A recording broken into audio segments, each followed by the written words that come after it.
Elisha தீர்க்கதரிசியின் காலத்தில் ஒரு கொடிய பஞ்சம் உண்டானது.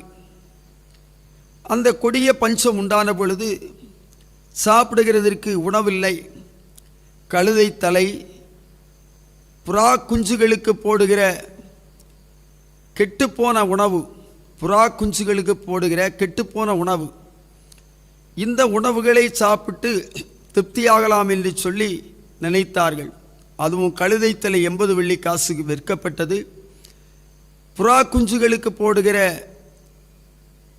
பயிர்களும் பெருந்தொகை கொடுத்து வாங்க வேண்டிய சூழ்நிலை உண்டானது.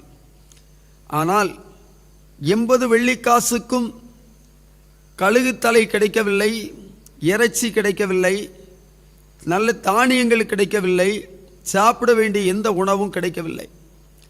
இந்த பஞ்சம் என்பது கொடுமையான பஞ்சம். இந்த